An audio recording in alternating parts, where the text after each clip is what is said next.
big shot. Last hole, great score going. 130 yards, pitching wedge. The flag is waiting for me. Oh, sit. Oh no.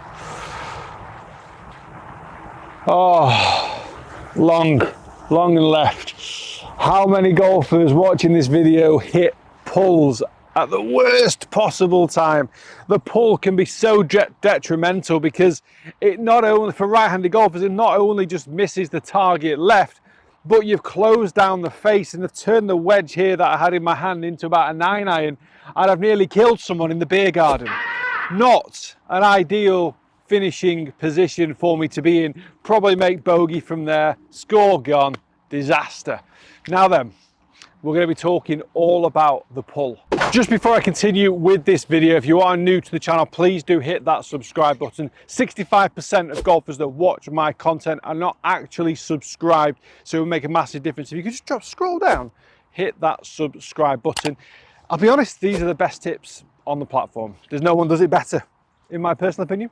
So we're going to be talking today all about the pull, and you can get a lesson from me directly if you want. You can send your lesson inquiries to andy@andycartergolf.com and I'll fix your pull, your slice, whatever you've got, I will fix it. I am the fixer of golf swings, but in today what we're going to be fixing is the pull. So that last shot I hit missed the green by about 20 yards and missed the flag by about 30. The wedge that I had in my hand didn't go wedge distance, it went nearer to 9-iron distance because I closed the face down. I didn't mean to, but I did. So we're going to be talking about path and face in this video. Now, I've got that club set perfectly to the flag, but that's not where I swung the golf shot, okay? That's not where I swung the club. I swung the club in that direction. So I swung the club left. So for me, I went out to in relative to the target. Now, a lot of golfers that understand what a slice is, the club face for a slice would be open or to the right of the swing path, which is what causes the curvature. Now, when I hit a pull shot, you'll probably notice, give or take, a little bit of curvature deviation in the air. Is a pretty straight shot, the pull, okay?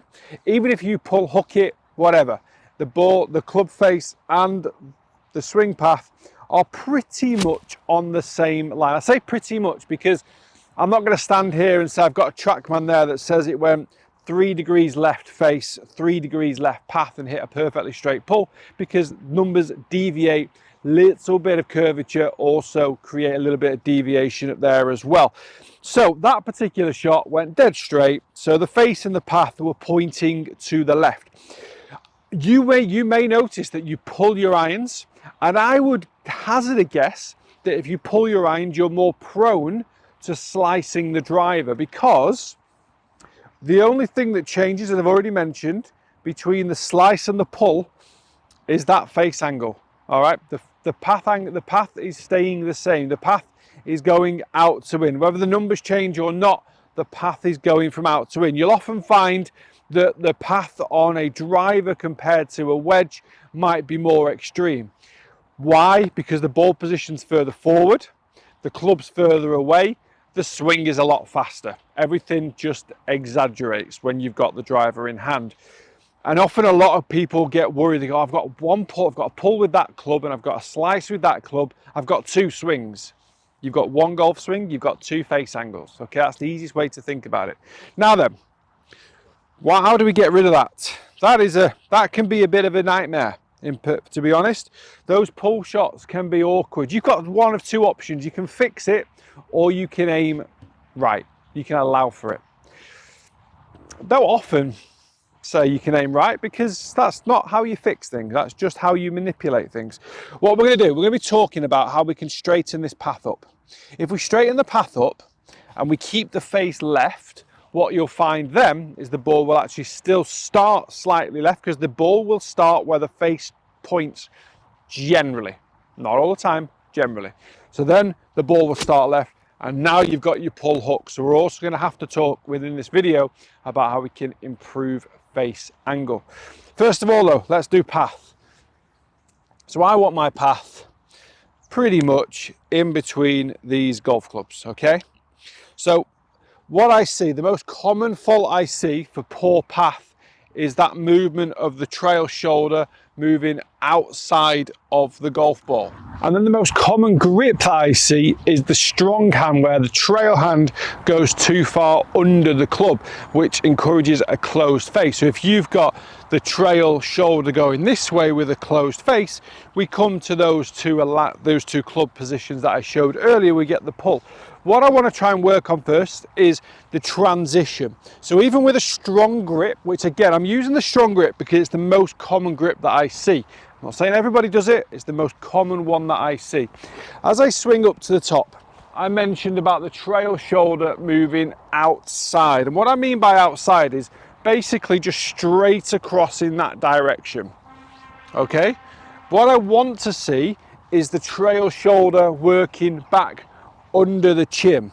And as I do this, I'm able to get into a position where the delivery of the club is more neutral.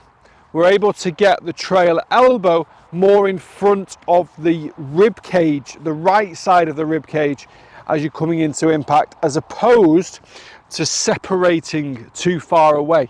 A lot of golfers try and improve a swing path on the way down by kind of manipulating the arms down and trying to move the arm. I see this a lot, I hate this one. Get to the top, you try and create that circular motion where you get the arm now stuck behind the body. That can create all sorts of issues because you're going to really lose your quality of ball striking. You're going to lose all compression. You might give yourself the opposite path, but you've got tops and thins and shanks in you. So what I want you to feel, little drill, feel that right shoulder, trail shoulder goes back under the chin. So as you're working the club back down, there, work it under. And I think one of a great little drill for this is, now I've got this club on the ground, I'm going to bring it a bit closer to my feet. I'm going to set up, so I've probably got a club head width between my feet and the golf club or alignment stick. You get to the top of the backswing, and I want you to try and feel that you keep your right shoulder behind that golf club on the ground. I don't want to see that shoulder go in front of the golf club on the way down. It's something that you can use then from your own perspective when you're looking down. You feel like the trail shoulder stays in behind that club and works more towards your right foot or your trail foot. Okay, so now we've got path more under control, and what you'll actually find is you're going to get into a better lower body position and be able to compress the ball better as well. For golfers that hit pulls, I bet you've never really struggled massively with compression. You probably never really struggled too much with the quality of ball striking in your irons, but you would have struggled a lot more with the driver. Again, we're going into slice territory there and hitting down on the driver as opposed to being able to hit up. This change in path will allow you to hit up on the driver because you're hitting the ball later as you hit up through the more forward ball position, but it also encourages you to be able to compress the irons back down again. So again, this trail shoulder works underneath. The last thing for the club face control, I'm going to give you 3 checkpoints for the irons, and I want you to have a quick look at your grip. So make sure when you put the golf club right out in front of your chest, you've got 2 knuckles showing on the lead hand. The line between index finger and your thumb, this is all for the right-handed golfer, points to the right side of your chest. You bring the right hand in, and the line between index finger and thumb points up to the right side of your chest as well. So you've got these 2 angles between the index finger and thumb on the same angle. They're pointing to the same place. I often see that one where the left hand is under, right hand is under, and we've got 2 very different opposing grips, which is not a great place to be. Or I see the left hand too far over and both lines between index finger and thumbs point outside of your body. So if you want to get better with your club face control, you need your hands in a more natural position, which brings those lines up towards the right side of your chest. Massively important for club face control. Now, positions that you want to try to replicate when you're making this golf swing. Number 1, I want to try and get this leading edge parallel to my spine angle. So number 1. number 2, I want to try and get this leading edge again parallel to my forearm, which is a more difficult place to check. What you can do though, look where the face is pointing relative to the sky.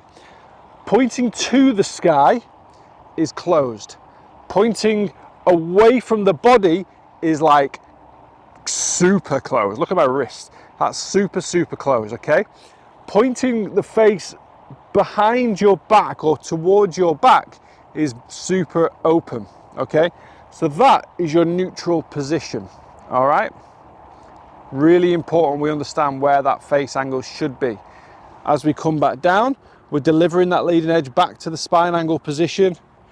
And as we go through, we're getting the face angle pointing slightly round to the left. Again, not to the sky and certainly not to the ground for a closed face.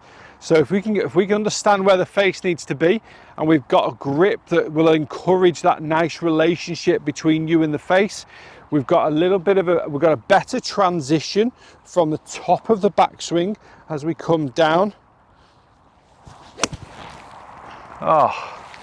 We're able to create a beautiful ball strike.